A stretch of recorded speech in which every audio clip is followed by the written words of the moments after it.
My name is Josh Miller. I'm a licensed funeral director in New York State. I work for my family's funeral home, Miller Funeral and Cremation Services. It's been in my family for 130 years. I've been in Rochester my whole life. Yes, in terms of an increase in deaths to heroin or opioids has been pretty significant. I've been licensed just shy of 20 years, and I've been around the funeral home my whole life. I would say in the last 5 to 7, 8 years, it's a noticeable incline. When I first started in the business, it was pretty uncommon to see an overdose, or enough to where maybe 2 or 3 a year.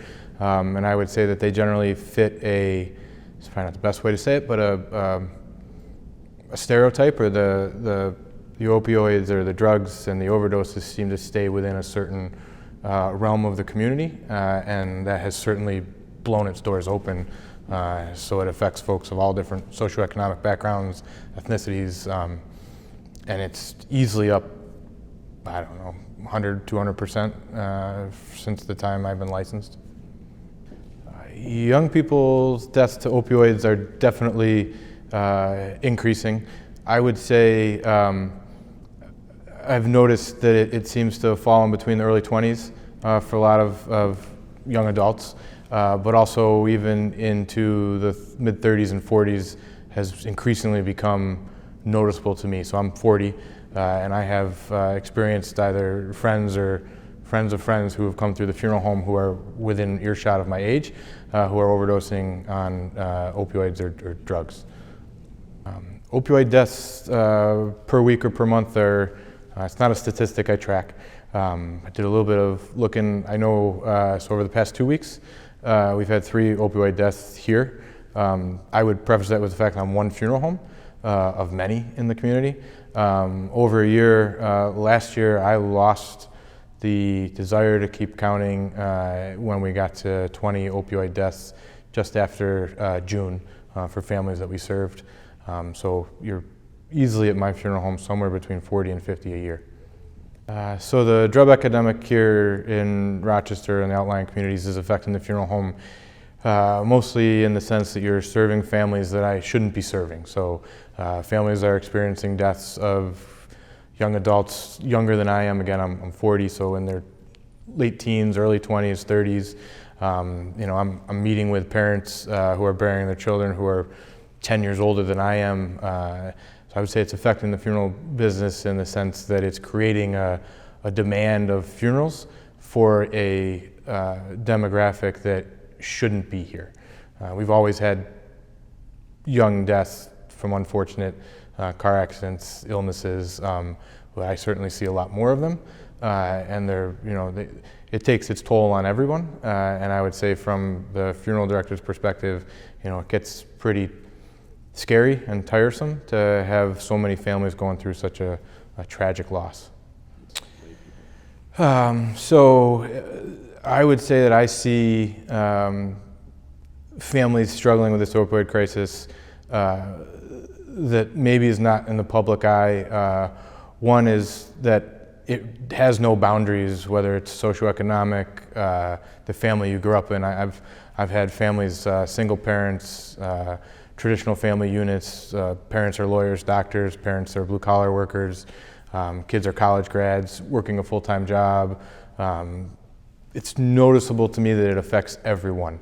And your neighbor who's living a perfectly normal life through the lens of everyone who sees or interacts with them could very easily be affected by an opioid epidemic and an overdose.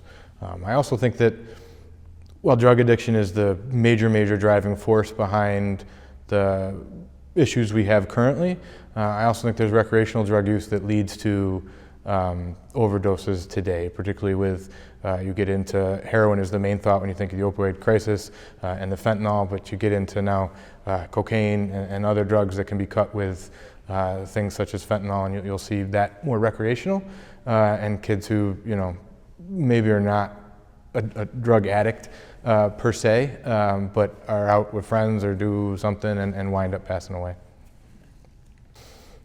I've realized how bad the epidemic is from the amount of families that we see. If I get a call from a family that's lost a family member now, whether the family's open about the manner of passing or just simply the age, my mind goes immediately to this person overdosed. Not that they were sick, not that they had an unknown medical condition. I almost preemptively assume that it's an overdose. And I'd say 95% of the time it is. I would say I've seen more of this the way it affects families.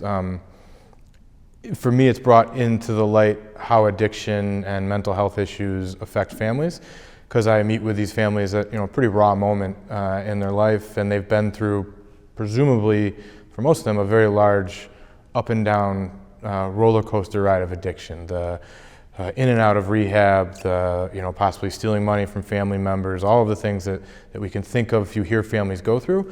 But to sit down and look in a mother or father or husband, wife's, daughter, son's eyes and hear them tell these stories really hits home. And I also think I felt this way a long time about mental health, and I'll place suicide in the same demographic, and also drug overdose. Most families seem to hide it, right? We don't like to acknowledge that it's in our family or that it's affected our family. I like when I see a family acknowledge what took their loved one's life and address it front on, because I think it helps bring these problems out of the dark corners where not everyone sees. I mean, it's easy to feel as though, neighbor Bobby's son overdosed, but he won't hit my family. We're different somehow, and we're not. I mean, addiction and mental health affects everybody. I don't see this trend slowing down anytime soon. I think we have a real problem with prescription medications having been so readily accessible, obviously in the news now, particularly with the presidential election coming up. But I don't think that this is a snowball that's been gaining speed for X number of years, that you're going to just stop and break apart or parse out. I think it may slow down at some point, but I don't know that we've reached critical mass. I think the community is more aware, but I also think being aware is not the same as being active in the community and trying to work towards change. When I meet with families who've lost a loved one to an addiction, the easy answer, or the most seemingly obvious answer is, I'm sorry. And I really am. It's a horrible, horrible experience. I mean, people always say no one should lose a child, and absolutely correct. And I have 3 young children, my oldest being 8, so I'm young in my parenting life. But when I meet with these families and I talk to them, I realize that they're no different than my family, and the right and left turns that they took in raising their children are the same right and left turns that I'm taking. And their children falling into an addiction probably was unavoidable for the parents. So to me, I'm sorry is the only answer I can give. I always say to folks, I don't know how you're feeling. I can't. I haven't experienced this myself. I may live closer to it than some people, but I can't put myself in your shoes, and I can only imagine, and I'm sure I don't even imagine how hard enough this is for them. I think the community as a whole, as I alluded to in an earlier question, fixing this problem would be greatly affected by bringing it more into the public light. People don't understand addiction. People don't understand the connection to mental health and addiction. People feel sheltered from it when it hasn't affected them. Suicide is the same in terms of people don't think it affects them. We don't understand it. So I think the best thing we could do as a community is to talk about these issues, make them more public, not be as shameful as we may feel about them when they affect our loved ones, and help bring out what your family experienced or what this family experienced, and make it more of a known, which I think we're doing a better job at. I mean, social media helps. It being so prevalent in the community today, it helps. Parents are more adapted at talking out about things because they are feeling more comfortable, I suppose, because other families have expressed the same. From the city's perspective, the county's perspective, finding a real solution to help folks detox. knowing that you're going to go into an inpatient situation and get out, and I don't know the statistic, but a high majority is going to relapse and need to go back in. I think having those resources available to people and people put in the right spaces and knowing that addiction is a lifelong illness that is a battle would be helpful, and I think that the city, the county, the community could do better to have more money there. And obviously finding money is always a challenge, but that would certainly go a long way. I would say if I was going to give some words of encouragement or advice to people in the community or families struggling with addiction in their family, it would be, don't be afraid to seek help. Not only just for the person afflicted with the addiction, but for the family near and far. Moms and dads, brothers, sisters, husbands, wives, whatever the connection may be. Addiction takes a toll on a family in its entirety. So seeking help, seeking resources for yourself is important. Looking for them, finding out who can help you is important.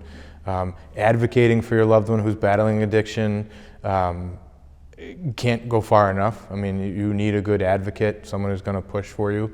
The addict generally is not capable of doing that or able to consider that at the moment.